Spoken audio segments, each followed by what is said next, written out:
Hi, this is Cynthia Sanchez from ohsopinteresting.com, and you're listening to Join Up Dots with David Ralph, the show to go to when your things are in your life just aren't flowing smoothly. Come on over and listen to Join Up Dots and get inspired to do something great. Welcome to Join Up Dots, amazing conversation. Join Up Dots, get a dose of motivation. Join Up Dots, don't forget the inspiration. Welcome to the place that's got the light. Join Up Dots, join Up Dots, join Up Dots, join Up Dots. Join up Dots. Yes, it's episode 16. All my friends and listeners out there in internet land, you've been with us for over 2 weeks now. And as I normally say, we've got a great show today. And we have. It's a chap who's been an absolute inspiration to me from the very beginning. And really watching his career progress has made me want to do the same. So if anyone's to blame, he's the chap. So let's give a bit of introduction about him. He perhaps, I would say, was not the most obvious person to get behind the mic and create an amazing content-producing production line, but he certainly achieved it after living a totally different life for many, many years. In fact, he's lived many different lives over the years. From working for a few years in the telephone industry, he moved through various positions until, rather strangely to me at least, jumping into real estate. And then even stranger, becoming an owner of his own cafe for a year before making another career change by entering the internet industry. And now, from his closet full of socks and shoes and probably a few pairs of underwear, he's launched his brand new podcast to the world and created a momentum that can only be achieved by consistent and focused action. The show is going great. The downloads are soaring. And best of all, he sounds like he's having a time of his life. As I say, he's a huge inspiration to me, as is anyone who gets off their backsides and looks to create a life of their dreams and on their own terms.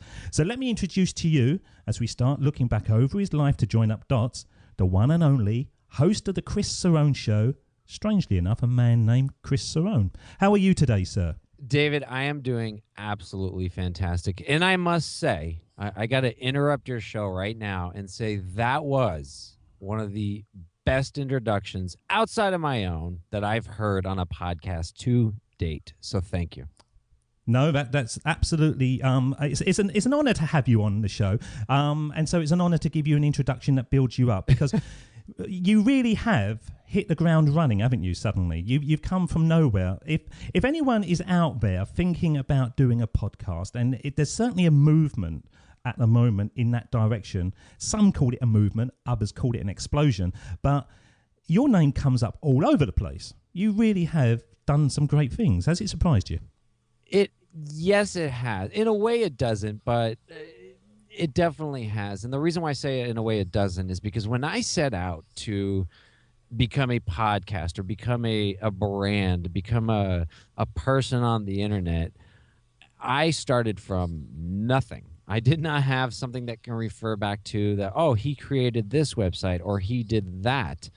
I really needed to hit the ground sprinting to make sure I am everywhere as much as possible. So that has been, at least from launch and still now, my theme. I'm going to just have everyone drink from the fire hose. That is the Chris Cerrone Show and Chris Cerrone.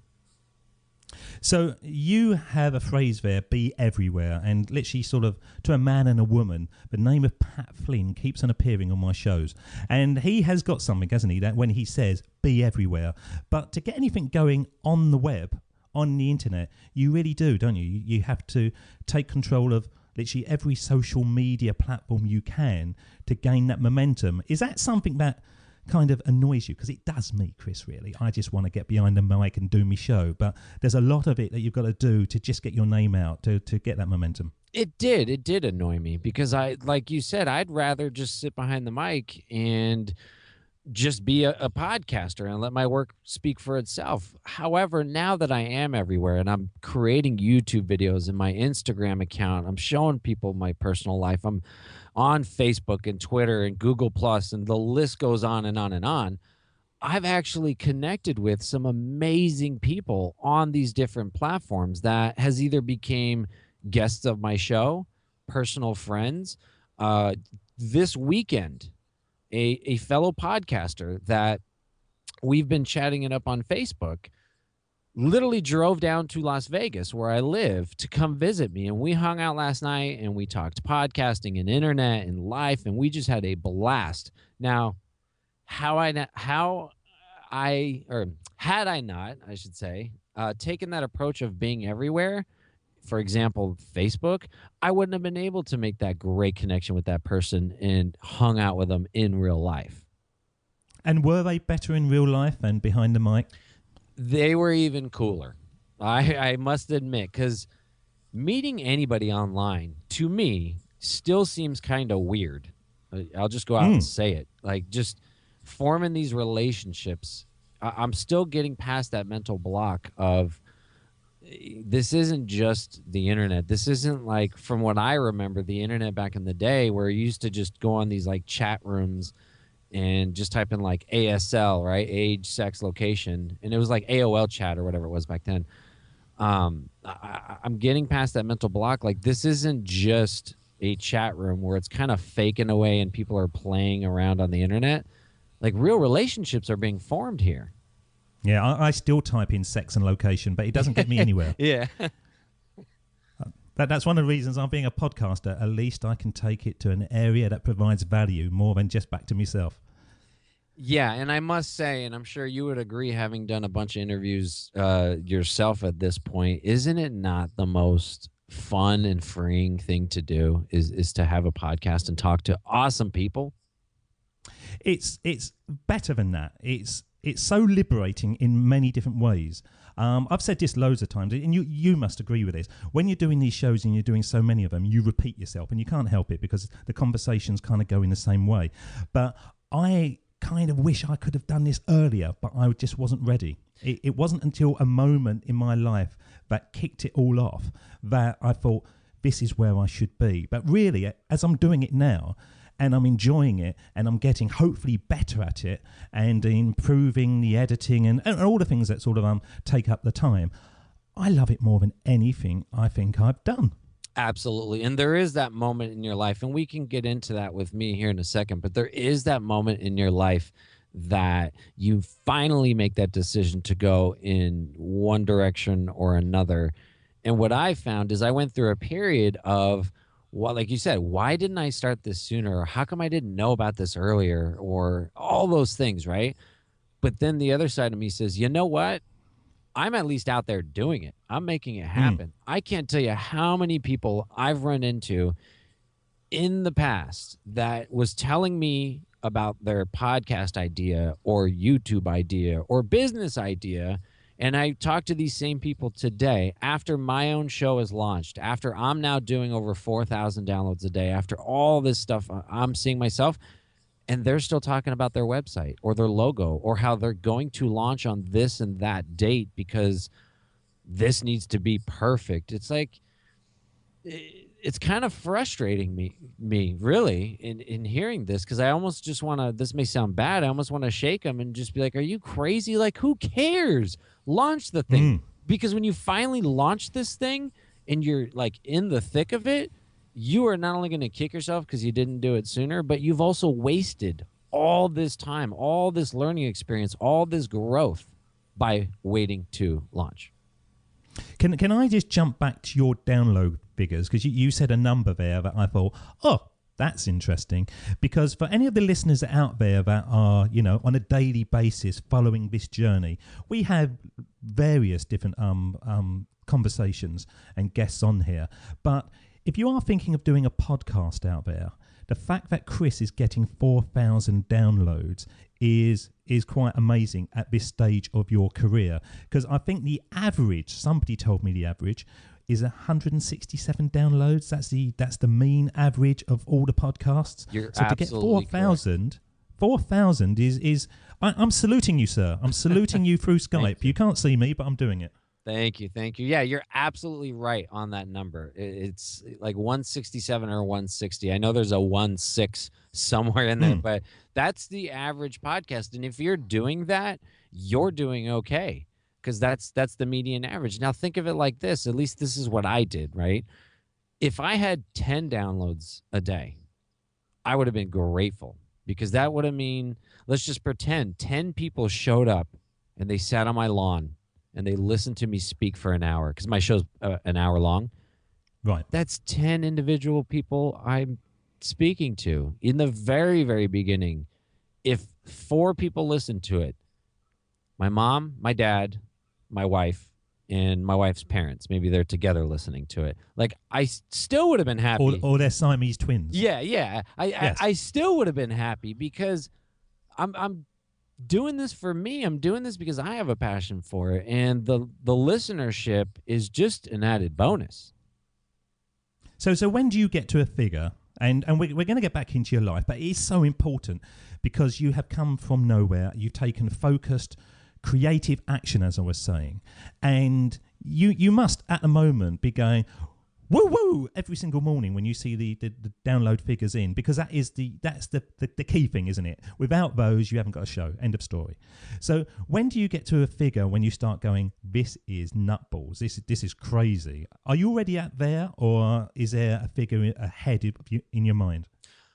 So every day since I started my show, when I hit 100, 150, 200, 300, like whatever that number is, I am going, this is crazy. Like, I can't believe people are listening to the show, and it's extremely humbling. And I'll tell you something that I don't think I've shared on any interview yet, or even on my own show, is on April, what is the day? April 3rd, I had some kind of technical trouble with not only the hosting account with my shows, but my website. It caused a show not to go out on the air. It was extremely delayed, put it that way. And right. I was basically off the air for a good chunk of the day. On that day, I did 527 downloads. Now, for a second, I was like, oh my gosh, I only got 527 downloads. Like, that stinks. And immediately as I was thinking this, I'm like, no. Like, you could not start going down that path and only getting 527 downloads, because that's still 527 people that listen to your show. And everything I've done online with this podcast is of the mindset of, I am just grateful and happy that I'm able to do what I do and do my podcast. And when the day comes where I truly am pissed off for like longer than 3 seconds, that I only did 527 downloads, then people should just stop listening to my show right there, because I reached a point that I became too arrogant and too whatever word you want to call it. So that's really the mind frame of how I am right now. Well, I think it comes across in your shows. I've listened to all your shows, and you can hear the improvement. You really can. And the thing that impressed me most with yours was that now, yes, they're so more rounded, they're so more polished, but they were pretty damn good in the very first show. Did you do a lot of kind of recordings that you threw away because you thought, no, I don't really like that, before you aired your first one? Or did you just go with that one straight off the bat? No, I did like 1 or 2. I re-recorded one because it was just it was actually my very, very first one, and I still have it. I may release it later for fun, or director's cut, or to show people. Hopefully, once I get to a big level, I may release it to show people, like, look, I literally started in my closet, and I sounded like 9 miles of bad road, but I still forged ahead, and I still just went with it. But that is the only one that I didn't release, and I ended up calling this particular guest back. He was actually a friend of mine, and I'll give him a shout out. It's Ben Kuzman. He's a comedian in New York, and I said, look, here's the deal. I'll release it if you want it. Like, if you want me to release that one, if you're happy with that one, I'll be more than happy to release this episode. However, I have since gotten a lot more comfortable on the microphone and a lot better at navigating an interview style conversation. And I would not be doing you a justice if I released it. And he was like, no, let's go ahead and redo it. If you're not happy with it, like, let's go ahead and redo it. And he was so graceful in doing that for me, because at the end of the day, it's my show. It's the Chris Cerrone show. Like, I get it, but these people are my guests. It is my duty as a podcast host, as a broadcaster, to make every single one of my guests look and feel like $1 million when they're on my show. And do you think you achieve that, every single one? I like to think I do. I'd like to think I do. I'll tell you this. I give them my all, and I guide the conversation and my intros. I made a joke in the beginning about intros. If you're a listener to my show, you know how much of a stickler I am for a good intro. I don't want my guests to have to think. I don't want them to have to do. I just want them to sit back, relax, have a great conversation with me, and then leave the interview feeling like $1 million. And the reason why I'm a stickler for introductions is because that sets the tone for not only me and the person I'm interviewing, but the audience as well. So if they're kind of taken back by a good introduction, or they're inspired by what they just heard, or whatever the case is, they're more apt to be open, more comfortable, divulge more, whatever the thing is, and it just turns out to be a great episode.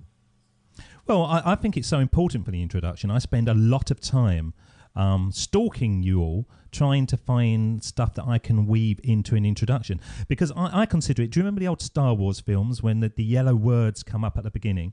Yes. And it sets so much of the tone of the film. Exactly. So then when the spaceship comes across, you're already into the story because you've been reading it for 3 minutes when it comes up. And I think that is what a show should have. It should give you enough hooks to think, okay, this guy's going to be, or this lady's going to be an interesting person, but not too much that tells all the story. You're absolutely right. And Cynthia Sanchez always makes fun of me for making analogies, and she's absolutely right, because I'm about to make an analogy right now. If you are flying on an airline and you're sitting first class, and they come up and they give you the hot towel, and they give you the silverware, the actual like metal silverware, not the plastic stuff, like it's only a plane ride, but they're doing all these things to make you feel at ease, to feel comfortable, to get off that plane and feel, wow, that was a great 8-hour flight, or however long the flight was.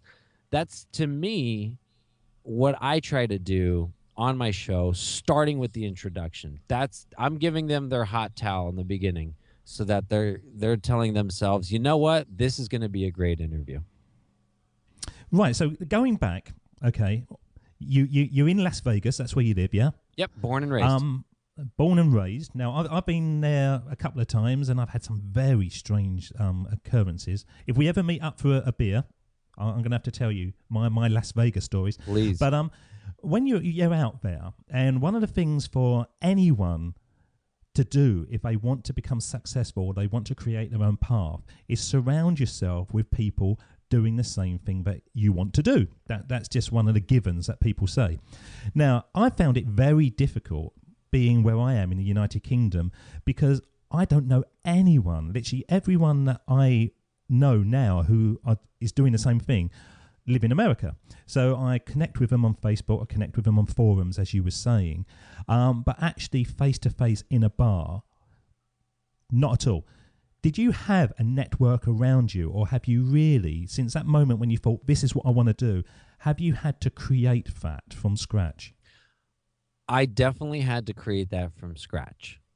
I knew nobody in this world. I knew people that I followed online, but there was nobody here in Las Vegas that I knew of, by the way, that I could call up and say, hey, let's have a discussion. Let's meet up for a coffee or a beer or whatever, and kind of bounce ideas off each other, right? Like, it's tough, especially for people online. It's tough because you're right. You hear that. You surround yourself with like-minded, positive people who are going places, and that's sort of like the jump start of everything for anything absolutely. Successful. But it's tough. We're online. How can we do that? Well, there's a ton of different ways.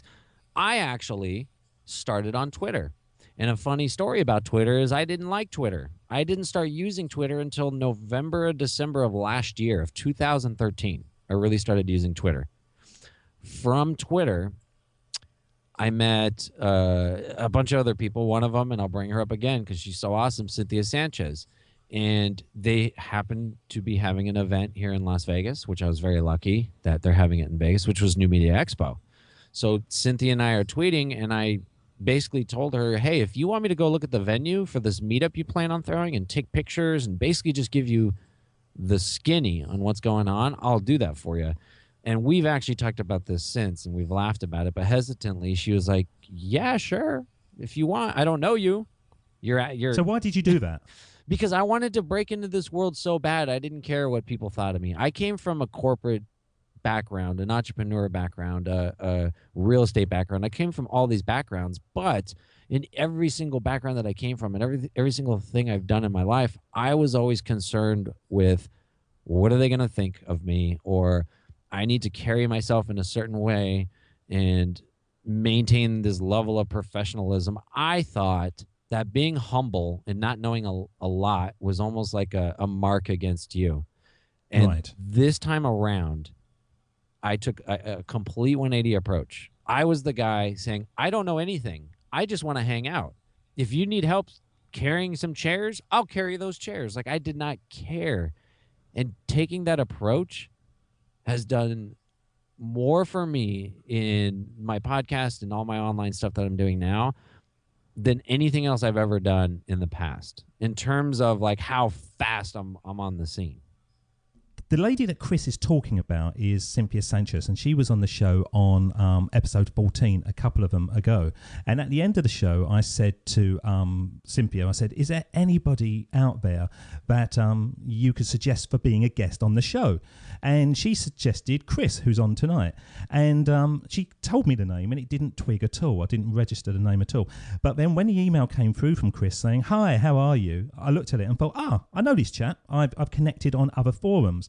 And the thing that Chris was talking about is absolutely true, because on the forums, you're the person that's saying, hi guys, how can I help you? Hi guys, do you want an intro done? I can help you. Hi guys. And you're giving all the time, aren't you? And you're probably, in the environment that I've been in, I kind of think to myself, how the hell has he got so much time? Because I'm so sort of swamped with it, and you're offering yourself left, right and centre. But you think for anybody out there listening in to start making momentum in their own life, it is really about giving back to people. Absolutely, without a doubt. And I'm glad you mentioned about the intro thing that I offered on the group that we belong, because you're right. As my show's growing, as I'm doing now speaking engagements, and I'm traveling to Arizona for this group retreat thing that I did, like, my life is becoming extremely busy. I have 2 kids. I have a stay-at-home wife. Life happens. We get that. So when I put out, and I was feeling bad because I wasn't as active on that particular forum as I used to be, or that I want to be. So when I put that out there, I said, how could I help everybody without going down the line and each individual comment and just all the stuff that I used to do? So I decided to do it a lot more efficiently. So I put out a post, and for those of you that are listening, what he's talking about, we belong to a podcasters group. And one of the things that's big for us podcasters is getting these like intros. We call them stingers, or at least I do. You heard one right at the beginning of this show, right?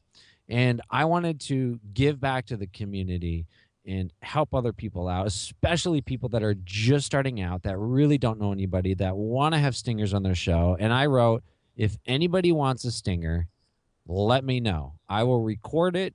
I'll record 3, and I'll email them to you. And whenever your show comes out, go ahead and use it. And if you never use it, that's okay too. For me, that was way easier to do it that way, to kind of bundle everything in one shot, than feeling guilty because I didn't get to every single last comment. So I'm still helping. And by the way, I was a couple days late on some of them. I sat in my room over the weekend. I think it was like last weekend. And I just knocked out a bunch, like boom, boom, boom, boom, boom, boom, boom. It was 10, 15 minutes of my time.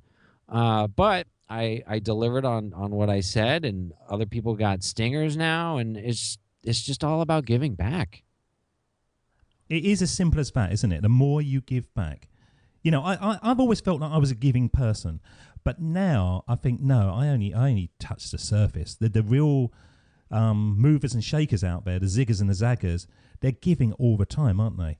They are, and it's so much more, because I used to think the same thing too. Oh, I just gave this to charity, or I just did this. Like, no. When you are on a Sunday doing a 2-hour call with a bunch of people on a Google Hangout, which I did last week, and you're helping people with their business and their launch and all this other stuff on a Sunday when you could be like, that's really giving back. It's not financial. It's not, I helped you move a couch. It's giving this person your selfless time. Right. Going back to corporate land, corporate America. Let's do it. Now, I've read your profile, and you were saying, I love my job. You weren't one of these people who went, oh, I hate my job and I can't wait to do something myself. You were actually very happy in your situation. And you got made redundant, I believe.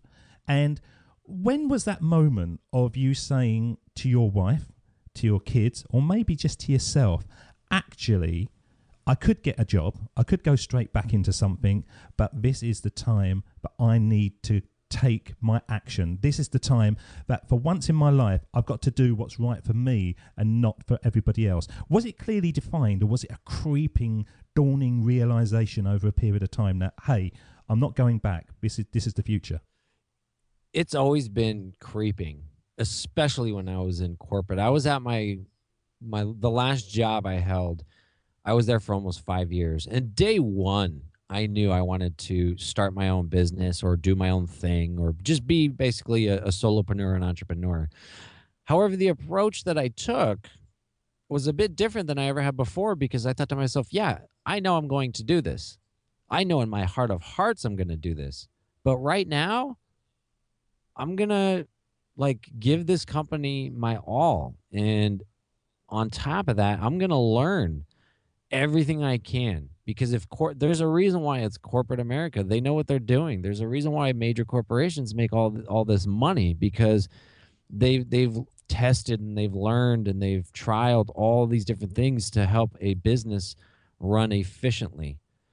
So if I could work in that atmosphere and work hands-on and learn some of this stuff, and all the while just making these notes in the back of my mind or actually literally writing stuff down, okay, here's how they did X, Y, and Z. If I can take this same process and interject, for example, podcasting to it, or another cafe, because that was an idea. If I can interject all that stuff into it, I'm going to be that much more ahead of others, because I'm basically getting an education and I'm getting paid for it. I'm going to school and getting paid for it. That's how I looked at it. And I started at the bottom, by the way, because I know there might be some people saying to themselves, well, I work in a cubicle. I answer phones. I do, what is my job going to do to help me grow my business? A lot, because I literally at that company, and you saw my timeline, David, I literally started at the bottom, and I did my job the best that I can. But all the while I'm trying to see, okay, well, who's above me, or who's in a different department, or who's doing X, Y, and Z that I want to learn from. I'd go talk to them. I'd ask questions. I was just very inquisitive the whole entire time. So when my company got bought out, when they laid off all of us, which I don't know the exact number, maybe it was like 1,000, maybe over. Was it a shock? No. Well, as a business owner, if there was my company, I would have done the exact same thing. We did a lot at that company, a lot of great stuff. I would have done the same thing, so I didn't blame them. Again, going back to mindset, everyone else was pissed off. Screw you. You did this to me. They didn't do it to you. They didn't do it to Chris Cerrone in Las Vegas in the office. No, this is a business. But anyway, I wasn't shocked. I honestly, my internal plan, wish I could have done it for another couple of years. But it's like having kids. I don't know if you have kids. They never come at the right time. You're never ready to have a kid, but you're always glad you do.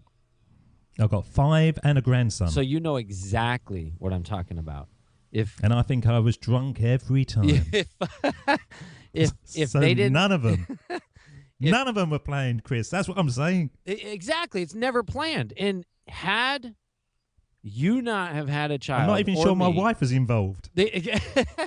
Exactly. Like, had that never happened to you or me with my 2 boys, we wouldn't have experienced what it's like to be a father. We wouldn't experience all the joys that's came from that. So you don't even have to be a parent to understand this. Had my company not got bought out and laid all of us off, I would not be where I'm at today. I wouldn't have experienced what it's like. That was like the perfect swift kick in the booty that said, you know what? Like, enough is enough. Go start your thing.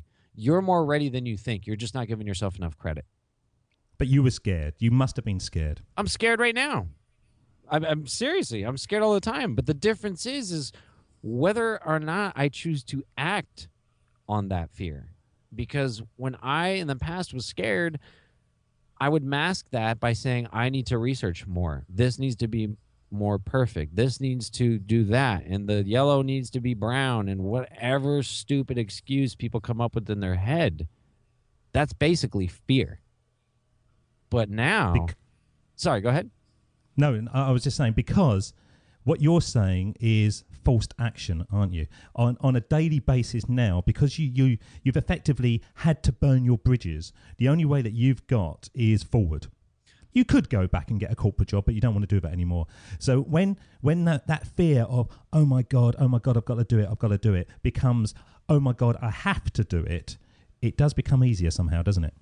It does. And I am a big movie buff. I love movies. And there's always that scene in a movie where there's like a gun to your head and they're telling, like, you need to open the safe. You need to open the safe. They're not opening the safe. Then you whip out that gun, and all of a sudden they're opening the safe. They're washing your car. They're baking you a pie. They're doing everything. I tried to, at least for me, and I found this to work so much better. I found for me is to act like I have that gun pointed at my head, so that I have no choice but to take action.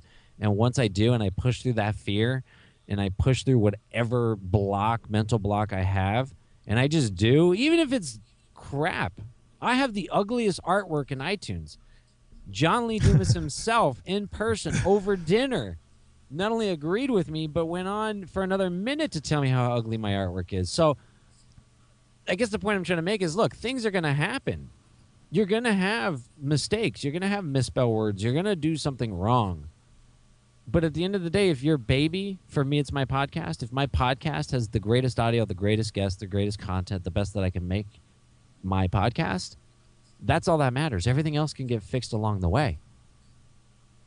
I think that is such wise words. I really do. Because I think the majority of people, I heard this stat before, and I think I've quoted this before, but somebody told me that only 1% of the world's population of all time have actually ever left their mark on being on this world. They've invented something, or they've created something, or they've taken some kind of action. So 99% of the people come on this earth, leave this earth, and nobody really knows that they've been there. So the fact that you're doing something and you're making your mark, even though it's ugly, it can get better looking, can't it? And it's like all of us. We all, going through our life, we have the worst haircuts we've ever had in our lives. We never once went into the barber and said, look, I want to look as stupid as possible. But you look back on it and you think, oh my God, what was I doing? But you move on, don't you? You move on, you progress, and hopefully you find your place, and that place becomes more solid, and that becomes more recognized, and then the confidence builds. And then finally you think, I've joined up my dots. I know where I am. This is where I should be. Bang, it's your path. Steve Jobs helped created the Apple computer. That first Apple computer was made out of wood, and they took it to some type of meetup where they tried to pitch the product, and no one liked it. They were like almost booed off the stage. It was a bad haircut. It was an extremely bad haircut, but they did it. They pushed forward. Now, after that presentation, they were contacted by a guy, and now we have an iPhone sitting in our pocket. But the point is They didn't sit and say, I want to create the Apple IIc, like right off the bat. You know what I mean? Or the 2E or whatever, or the, it doesn't matter what it is. They just started somewhere and they took action. And as they progressed, they defined their computer, they defined their image, their brand, how they sell computers, the infrastructure, all these different things. They just defined as they went along, as they took imperfect action. And now, I mean, I could literally probably go to almost any country in the world and say Steve Jobs and people, or Apple, and people are going to know exactly what I'm talking about. And that would have not happened had they just kind of sat back and say, well, this needs to be perfect first. And before you know it, 10, 15, 20 years passes you by. Well, there will certainly no Steve Jobs on this show because we play his speech every day, or 99% of the show. Sometimes we don't quite get to it. But I think that was the perfect segue for this. So I'm going to bring Steve in, and he's going to give his speech as he normally does. And Beautiful. I'm just going to ask you afterwards when you first heard this and how it makes you feel today compared to when you first heard it. Of course, it was impossible to connect the dots looking forward when I was in college. But it was very, very clear looking backwards 10 years later. Again, you can't connect the dots looking forward. You can only connect them looking backwards. So you have to trust that the dots will somehow connect in your future. You have to trust in something, your gut, destiny, life, karma, whatever. Because believing that the dots will connect down the road will give you the confidence to follow your heart, even when it leads you off the well-worn path. And that will make all the difference. I listen to that every day and I love it more. Every time I actually listen to it, and sometimes it just floats over me because I've heard it 1,000 times, and then other times like that, I really stop and listen to it.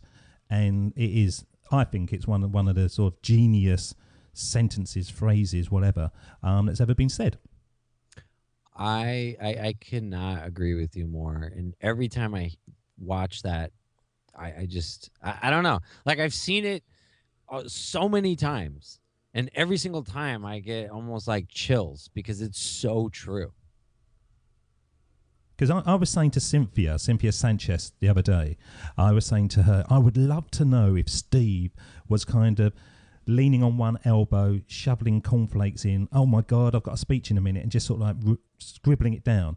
Or whether that was something that he had been planning for months and months and months, because it is so simple. It is absolutely, it's not clever words in any shape or form, but it just touches on something, doesn't it? It does. And whether he was nervous about it or not, or whether it was a master plan or not, one thing I can say, at least for me, with confidence, is he knew what the heck he was talking about. He wasn't just trying to get out there and make this fabulous speech that's going to be shared on YouTube God knows how many millions of times, and everyone's going to refer back to it. He was just speaking from the heart. And I do the same thing, whether I knew it was going to be a Steve Jobs speech or not. You got to be comfortable with what you're about to embark on. And I think he said it, whether it's your gut, whether it's a bunch of other different things. Like, you just got to know that you'll come out okay at the end. And if something doesn't work out, or if you fail, who cares? You pivot and you learn and you grow from there. And that goes back to the connecting the dots of your past. You go down a certain path, it becomes an utter failure. You just connect the dots and say, okay, I know not to do that anymore. Or I now know I need to do it differently. And you just keep going and going and going. I know, Chris, that you have found your place. Just listening to you on this show, it's a kind of feeling that hopefully that I'm getting and putting across of, why the hell didn't he do this earlier? But what was the big dot? The big dot. Can you remember, was it a certain podcast you was listening to and when you thought, I think I could do this? Or what was the moment when you went, this is what I'm going to do? It actually happened last week. There's been so many different things where I'm like, yeah, this is what I want to do and this feels right to me. But honestly, I'm trying to move, at least with my podcast in the past year of my life, with such a frenzy going forward that I really don't take the time as much as I should to kind of reflect on what's happening or what I should be doing or any of the such. But last Thursday, I think it was like a Thursday or Wednesday, it's the middle of the day. I'm out in the front. I'm throwing a Frisbee with my wife and my 2 boys. My youngest, who's 2 years old, he's on his little Disney Mickey Mouse, like wannabe go-kart, push cart thing. And I looked at my wife and I said, this is awesome. Like, this is amazing. It's the middle of the day. All 4 of us are home. You're not at work. I'm not at work. I mean, I do work, but you know what I mean? Like, we're not at a job. My sons are not in daycare. We're not rushing because we got to shovel food down our mouth and then get time in and bath time. Like, it's the middle of the day and we're acting like we're on some vacation on a beach, throwing a Frisbee around and riding bikes. And that's when it hit me. And we just kind of talked about it for a second, like how great this was. And that, if we're talking about a big dot, that was definitely a big dot. And more so, it just reinforced the fact that the path I'm on right now is the right path for me. It is the most fulfilling. It is being the type of person that I want to be. Now, let me just give a quick interjection about this story, because you've listened to my show. I try to be as realistic as possible. I don't want people to think that is life. You go and you throw a Frisbee in the middle of the afternoon, or you're on the beach with your shoes off, typing up on your laptop, making $5,000 a minute. Like, no. When you start anything that you believe in, there is a lot of work involved. You said it yourself. I'm everywhere on the internet. I'm flying places. I'm doing speaking. Like, I'm everywhere. So it's definitely a lot of work. However, I have that control over what I choose to do or not do. I had the choice. I had the choice to go to my wife and say, hey, I have about an hour and a half in between appointments or whatever I had going on that day. Do you guys want to just go outside and play? Like, to me, having the choice is so important that people don't realize the power of it. I heard Billy Joel being interviewed probably about 15 years ago. And this is one of these kind of little simple answers that really resonated with me. And it didn't resonate with me as much as when I started reading Tim Ferriss's 4-Hour Working Week, and which is the sort of amazing book. It's probably about 5 or 6 years old now, I suppose. But that was the book that I remember I was reading it. I got to page 44, and it was like I was looking through different eyes. Suddenly I thought to myself, my God, why am I going to work 9 to 5? Why can't I work at 3 o'clock in the morning if it suits me? And being totally liberated with my time. And I remember Billy Joel being interviewed, and they said, you've had all these success, you've sold all these millions of albums, you've played all these arena tours. What has your success given you more than anything? And he said, time. If I wake up and I don't want to do it, I don't. And that was it. And I just thought that is such a simple answer. But from the moment we're kids and we go through school and college and stuff, you got to get a job, and you better be preparing for get a job. But now I'm seeing it from this side. And, you know, I've got to be very wary, as you do in your show, to make sure that my opinions are only expressed as my opinions. And I'm not saying that everyone quits their job and sits in front of a microphone like I'm doing. No, not at all. If you love your job, go out and do your job, but just do it better and better and better, because you'll love it even more. But if you don't like your job, then don't do the job. You can create now. You've got the internet in front of you. You can connect. You can touch. Just the fact that me and Chris are having this conversation now is unbelievable. It blows my mind on a daily basis. And if you want to create a business based around anything, as long as you are getting off your backside to do it, I now believe that with focused action, you can make a living. The key thing, and you actually said it, is get off your backside, because nothing's going to happen if you don't get up and start making it happen and start doing it. What do you love most about doing the podcasts? You know, I kind of mentioned it slightly at the beginning, but when you decided you were going to do a podcast, first of all, was there a specific show? Or was there just a flavour of something you were listening to? What is it about the podcast format that you love the most? Well, I've always been a fan of talk radio, and always had dreams of being on the radio, even though I never did. So that interested me already in itself, because as a fan of talk radio and just, people talking on the mic, like I would drive to work and I would listen to these people and I would feel like I'm in the room with them. There's some type of personal, I don't know what. Magic, isn't it? Yeah. Like, or I used to listen to this show that's since been long gone. And I would always not only feel like I'm in the room with them, but like my mind would go wild in the sense like, I wonder what they look like. I wonder what color their shirt is. Oh, they're talking about this desk. I wonder what the desk, like, you know what I mean? Like that just always intrigued me. Now, what I have a passion for and what I absolutely love doing is business, entrepreneurship, and all these things alike.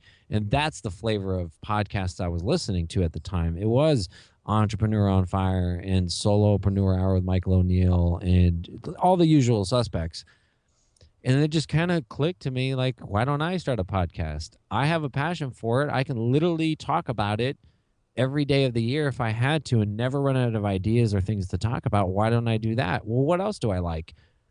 I like learning. I like finding out things. I like hearing what the person's shirt color is and all that stuff I was just saying about radio. Like, I like that type of stuff. So when I have, for example, John Dumas on my show, or a Michael ONeill, or a Renee Christine, anybody that's been on my show, Cynthia Sanchez, like, I'm now a podcast host. I can ask them those questions. Hey, what does your shirt look like? Now, I've never asked someone that on my show, but you get the point I'm making. Like, yeah, I have the power to ask the questions that I selfishly always wanted to know. And for some reason, over 4,000 people a day want to know the same questions because they keep listening to my show.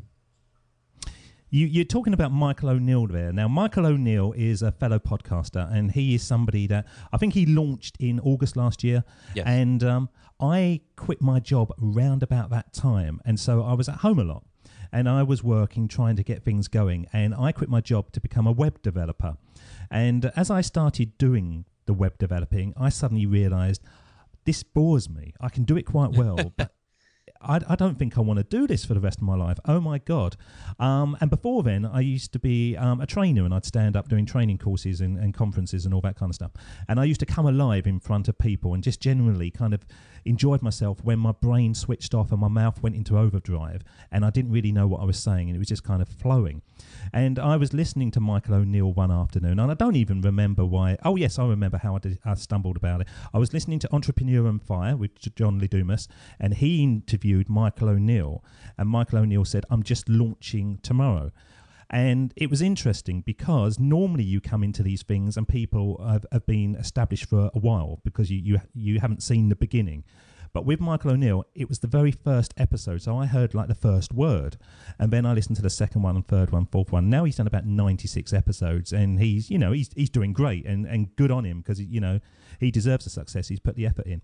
But if you go to episode 8 of the Solopreneur Hour, you will hear my first ever performance on a podcast, where I'd been sitting there for 7 episodes thinking, I think I'd like to do this. I think I'd like to do this. And I left a speak pipe message, and he actually played it on his show. And I'll probably edit it. And put it in, yeah, I put it into my own show once. And that was the very first time. And I had a tiny little rubbishy old USB microphone headphone thing. And I plugged it into a tiny little notebook, which wasn't up to the job. And I left a message, and he actually played it. And that was the moment that I heard my voice back. And he was very complimentary, and I thought, this is it. I'm going to do it. And why I'm telling you that story is, it doesn't take a lot for people to actually start building their future. It just takes something, doesn't it? It takes a tiny little crack, and that crack becomes a bigger crack, and then suddenly, gosh, it comes through. And anyone who's sitting out there that suddenly thinks, I'm going to start something, and within 5 months, as you were saying, I'm earning £5,000 a second or whatever, that's not really going to happen. But what will happen is you'll be somewhere down the path towards £5,000 a second. And if you've got there first, brilliant. But it takes a realism. But you've got to do those tiny little things that build up. The tiny little dots make the big dots. Not only that, it's not even just all about money. It's about experiencing life. It's about meeting new people. It's about getting out of your comfort zone. My show, as of, what's the date today? My show as of 2 days ago has only been on the air 60 days, by the way. But Is that all it is? yeah, that's it.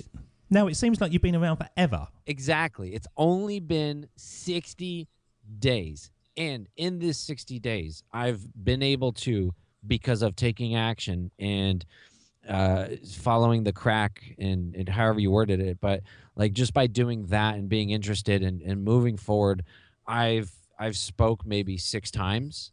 I've hung out in San Diego and watched. I was 10 feet away from Gary Vaynerchuk and listened to a keynote, only to hang out with him on the rooftop bar with a bunch of people like Michael ONeill, John Lee Dumas, Chris Ducker, all these people we look up to, and let's talk about those people.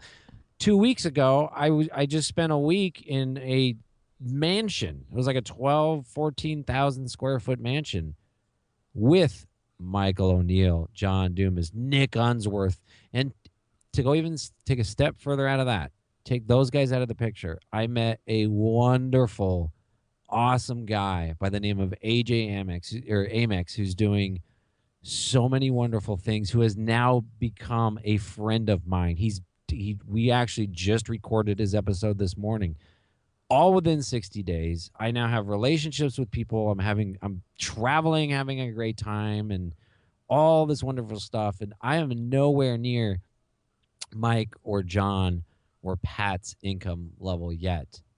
And that's okay with me, because I know in my heart, not trying to connect the dots of the future, I know in my heart things are going to work out, and I'm just going to enjoy myself now and just keep doing it.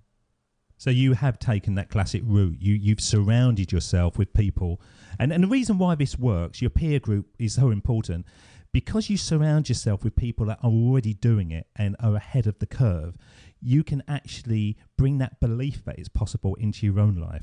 And it's not, as I say, I don't know any podcasters at all. I've never met one face to face. As far as I know, in the United Kingdom, there aren't any, because every time I listen to a show, it's somebody from America or Australia or whatever.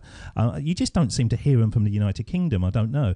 So for you to have that connection with those guys and hang around with them and network with them, I'm envious. I am envious, because it is such a fast track, isn't it, to success?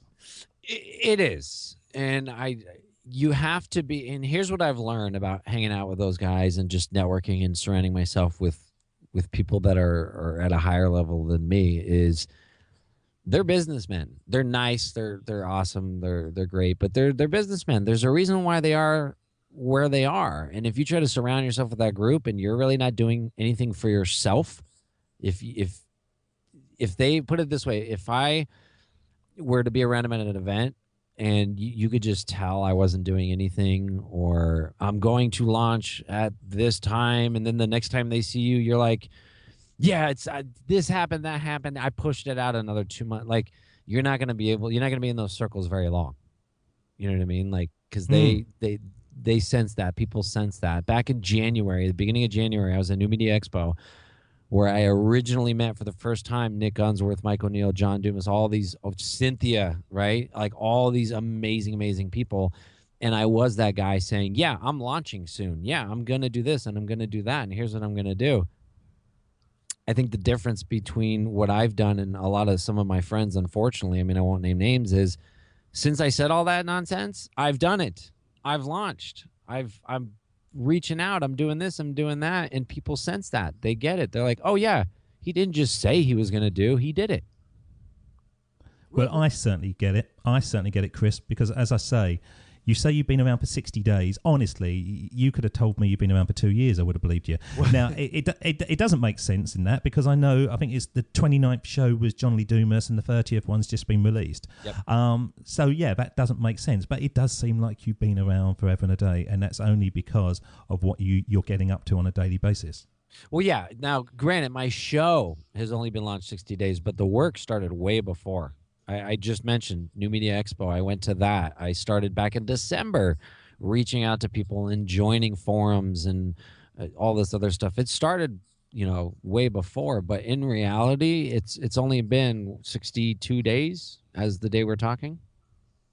Well, I've got Rick Calver on the show on Tuesday, who is the sort of creator of New the Media man. Expo. He's the man. And I'm going to be chatting with him on Tuesday, and it's going to be fascinating to see it from the other side of the fence. And a kind of, I suppose in many ways, he's got the insider view, where he used to be a blogger, he used to be a podcaster and stuff, but now he's more kind of administrative. So he's going to be on the show, and I'm going to see if he mentions Chris Cerrone. He should, because talking about experiences, I mean, he's a busy dude, so actually I don't expect him to remember this, but through a mutual... You slept with him. You slept with him. You know what? I'm giving you the exclusive. That's it.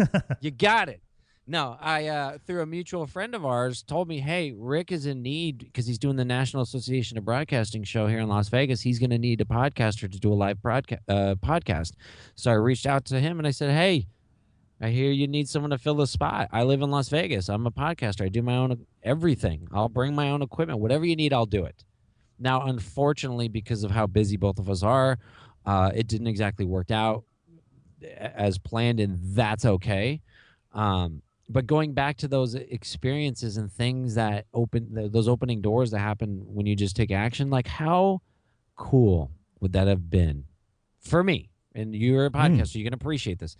To go to the National Association of Broadcasters, I think that's what it's called, the NAB show, and do a live podcast and get to hang out with those people and talk to interesting people and network and share a cup of coffee with like, just how cool is that? You are the cool kid, aren't you? You've become cool. I'm trying to be the cool kid. I'm trying to break the barrier of the inner circle. I don't like inner circles. And it's very contradictory. I know it sounds like, but like I love the underdog. The whole. Well, I'm still the lonely geek sitting in his shed with a microphone. But you're hanging out with the guys. You're hanging out with them. You're touching them. You're doing stuff with them. You should, because you mentioned twice there's nobody where you're at. Start like trying to see if there is. What if there's somebody out there? For all you know, they live 2 streets away from you, and they wanted to start a podcast, and they geek out on all this podcasting stuff, and they listen to your show. Like, yeah, you've only been doing it X amount of weeks, but you're already that much farther ahead in the game. They don't have to be big time. If I meet a podcaster in town, let's say, because this has happened, by the way, and their show does 100 downloads, and they're not like well known yet, and they're struggling or whatever. I would have as much fun and be just as excited hanging out with them as I would, say, John Lee Dumas. Because it's another human being. It's another social interaction. It's another friend. It's another, who knows? It's just being a human being, you know? I think that's what it's all about. It really is. And what I want to do now, Chris, I actually want to take you back in time to hang out with another human being, little Chris. And this is the part of this show what we call a sermon on the mic, when I hand over the presenting duties to yourself. And I effectively take you back in time, like Marty McFly, to have a one-on-one with your younger self. A TARDIS would work as well. I don't mind. Do you know what TARDIS stands for? Yeah, but I can't spit it out for you right now. Time and relative dimensions in space. Yes. I do watch that show. I got hooked on it, and I know we're gonna go back in time, but real quick, just like maybe 6 to 8 months ago, I discovered that show for the first time and just became instantly hooked. So it's only been on for 50 years. Yeah, I know. I started with the the original ones from, what was it, like the 60s or something like that? They were the black and white ones. Like I got hooked on one season, and I'm like, wait a minute, this is way bigger than I even imagined. I'm going to start from the very beginning. So I watched those. I watched the ones from, I think, the 80s when it came back on the air. Yeah, the 70s. I grew up through the 70s, and I sat there with my son the other day, who's a big Doctor Who fan, and I was having the same conversation with Cynthia Sanchez on episode 14 about Doctor Who, and I said to him, "Oh, this is my doctor," because everyone growing up has a doctor, and it's the one that you sort of grew up with. And I said to him, "Come on, we'll watch my doctor. You know, you'll love this." Yeah. It was rubbish. It was total rubbish. The acting was rubbish. The monsters were rubbish. The scenery was rubbish. You get so used to the kind of the later ones, the Matt Smith and the David Tennants that are like a film. But it was just poor. I couldn't bear it. That's like Back to the Future. When I was younger and Back to the Future came out, I thought those graphics were like real life stuff. And then I go back and I watch Back to the Future, whether it's 1 or 2 or whatever. I'm like, this is kind of crappy, but whatever. Don't go back in time. Don't go back in time. Although I'm going to send you back in time now, not at 88 miles an hour, but this is, as we say, the sermon on the mic. And when the music fades out, this is your chance for a one-to-one with your younger self.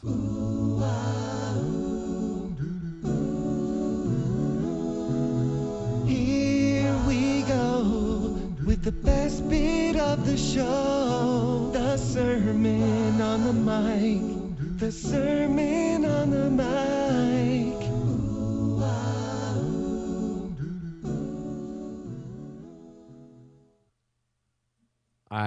I must tell you, Chris, and before you get freaked out, you're not hallucinating. You're not on drugs. You didn't drink. This is me in the future. But I have to tell you, you are literally on the path you're supposed to be. You're going to fail 18,000 times, and that's okay. You're going to go through struggles, and that's okay. I'm telling you, if I'm sure you believe me, you're looking at me right now, everything's just going to work out. I'd love to tell you what it's like in the future. I'd love to tell you that things are going to work out and you're going to have a family, and already I'm giving you too much, but I'm not going to, because you need to just go through all these experiences on your own. Just remember my voice going forward, if it's the only thing that you do, telling you that it'll be okay. Doesn't matter. I'm out. Chris Cerrone, how do the listeners out there that have been so enthralled by your conversation, our conversation today, how can they connect with you? So the easiest way would to be just go to my website, cerroneshow.com. And the reason why I push everyone to that website is because the name Chris is pretty common here, at least where I live, right? So if you type in Chris Cerrone, who knows what's going to come up. But if you go to cerroneshow.com, not only will you get to see the podcast and the episodes that we've referenced here, but in the top right corner, you're going to see my Facebook, you're going to see my YouTube, you're going to see my Twitter, you're going to see my Instagram, like all the social media platforms. So whatever social media platform that you prefer to use, you can find me on there. And please go across, because they're more than worth listening to. They are great shows. And for anybody who is looking to do this kind of thing, don't listen to me. Go to the masters. go to Mr. ONeill and Chris Cerrone and John Ledumas. They know what they're doing. I am just a novice in a shed with a microphone. So, Chris, it's been an absolute delight to have you on the show tonight. I could have kept on talking. I think this is actually our longest show. We've gone over the hour. I don't think that's ever been done before. But you've been so open and genuine and honest with your views, and, of course, talkative. And as I say to everybody, please come back again in the future, because the thing about Join Up Dots is all about casting our minds back to build our future. And of course, with you, you've got plenty more future to build. So Chris Cerrone, thank you so much. David, thank you so much. I had a blast. That's the end of Join Up Dots. You've heard the conversation. Now it's time for you to start taking massive action. Create your future, create your life. It's the only life you've got. And we'll be back again real soon. Join Up Dots, Join Up Dots, Join Up Dots, Join Up Dots.